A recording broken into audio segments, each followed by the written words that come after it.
Hey guys, this is Mike from Tek-Work. Today we're going to show you how to build a gaming PC for under $1,000. All the parts will be listed in the description if you want to try to attempt this yourself. Without further ado, let's get into it. Okay, we're going to start off this build with a Gigabyte A520 Mini-ITX board.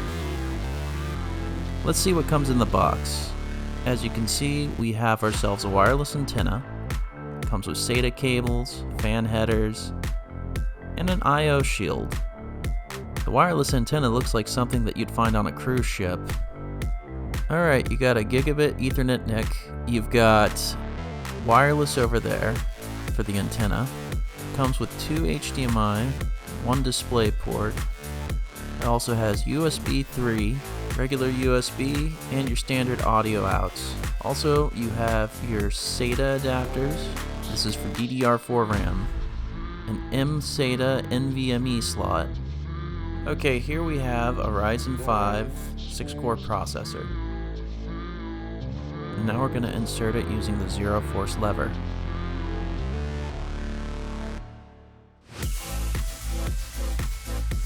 Pull the lever, Grunk.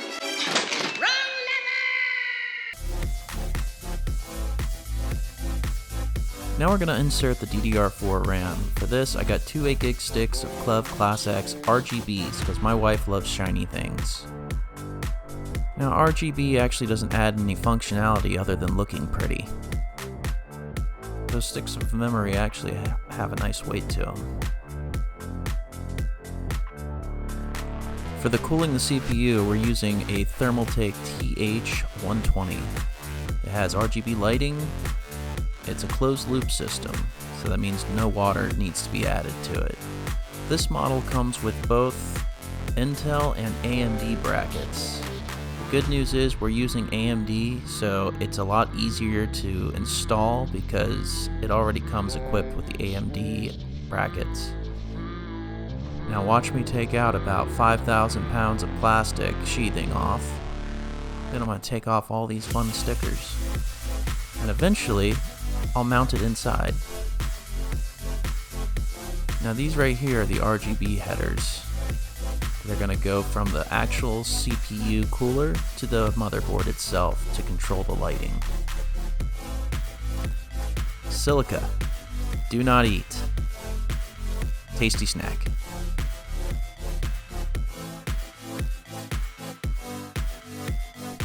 Here we gotta switch out the Intel bracket for the actual AMD bracket. Once again, we don't have to add the lower brackets for AMD, which is great. Now I've got to unscrew these 6 screws here on the bottom, swap out the plate, and we should be good to go.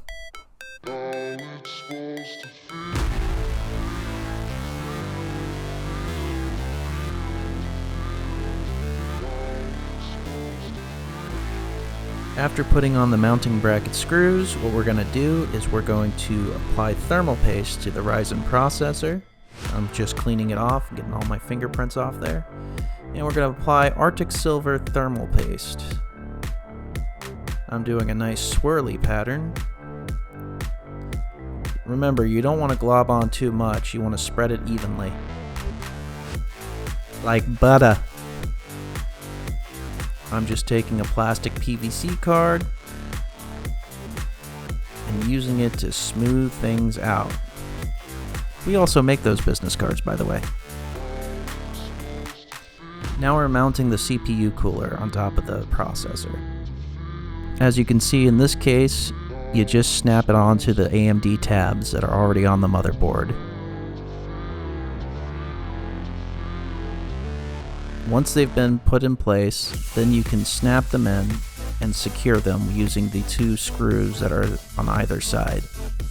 Here I am just tightening it up just a little bit, but you don't want it too snug.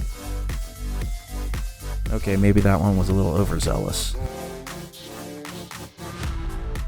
Now that that's in place, I'm taking the CPU cooling mechanism and I am putting it on the CPU fan header on the board, if I can find it. After folding over the cable so many times, I think I've finally got it down. Here we're using a TEAMGROUP 512 GB NVMe drive. This is going to be for the boot drive itself.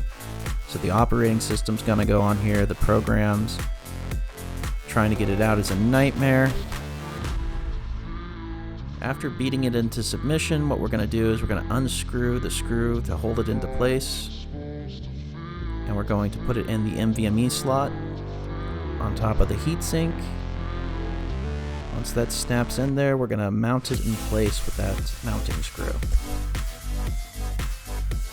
Here's our case, the Thermaltake Tower 100. This thing is truly a work of art. Considering it's got 3 glass panels, I'm really glad they wrapped it up nice and tight. That's what she said. Right here we've got the exhaust fan, and in front of the exhaust fan is a magnetic dust panel cover. Also are the 2 holes that you'll be putting in peripheral cables such as HDMI to the motherboard. The top panel comes out because your I/O axis is going to be through the top instead of through the back, which is a nice feature. There's several of the mounting brackets and media in there, along with the front panel cabling. Comes with 2 USB 3.0s in the front, along with a USB Type-C connector. Also on and off switch and the other peripherals. Now we've got all the side panels and front panels off. We're going to start installing the board. We're also going to find a good place to mount the radiator, along with finding all the ways that we can best hide our cables, so it doesn't look like a complete rat's nest. Okay, so I'm going to take off this fan, and in its stead we're going to put the radiator for the CPU cooler. Now we're installing the 600 watt power supply unit, also by Thermaltake. Science and industry. Men building things, using screwdrivers, adjusting them. Build your own atom storage box. And it really works. Okay, snaking in the wires. And to my surprise, this thing can actually fit a full-sized ATX power supply. It's a little snug, so if you're going to do this, I would go with the next model up of the 200, which is a little bit bigger. It gives you a little bit more room to snake the wires around. Now we're going to put in the motherboard. First we're going to put in the I/O shield. Get that snapped into place. Like I said, the I/O ports are coming out through the top. Now we're dropping in the Mini-ITX board with the radiator attached. Thank God I played a lot of Operation as a child. And as I said before, we are mounting the radiator on top. Aligning the holes to be screwed in. And now is going to come a screwing montage.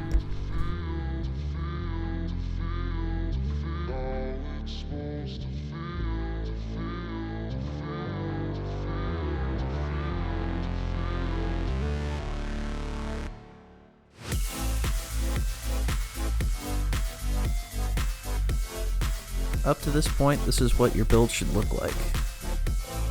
Unless you've been drinking, and it'll probably look better. Here we have a Radeon RX 580. This is the graphics card we're going to use for the build. It's got 8 gigs of DDR5 RAM.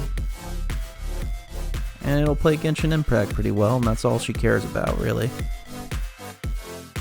Now let's install this bad boy. And believe it or not, there's still plenty of clearance in the case to put this in. As you can see, it's a Mini-ITX board, so we only have one PCI Express slot. And here I am trying to maneuver it in and get everything nice and clicked in.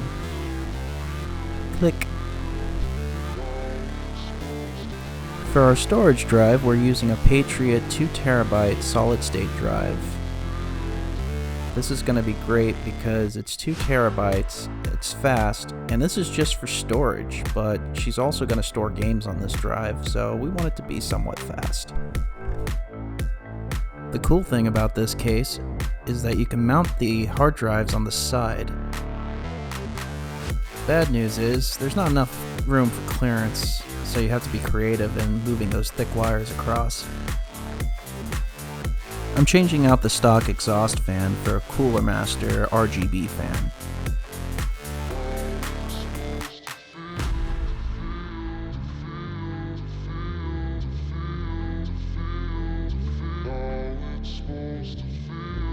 Now we have all our components in, so all we gotta do is close her up.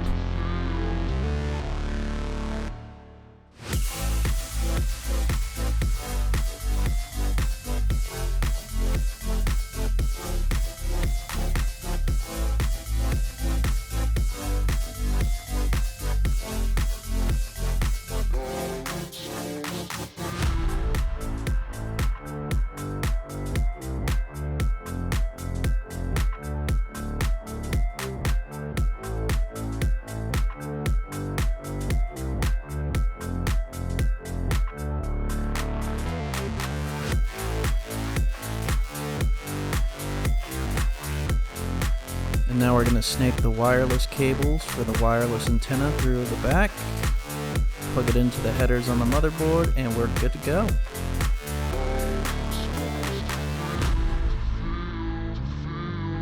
And the piece de resistance. Ha ha!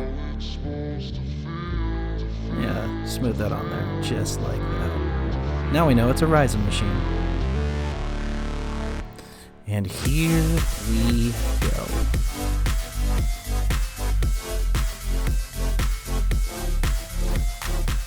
And there we have it. We have a functional gaming machine for under $1,000. Frame rate is smooth, the processor's fast, and if you'd like to try this build out yourself, we've got links in the description. Also, if you want us to build your next crazy machine, contact us at techwork.info@gmail.com and let us show you how Tek-Work can work for you.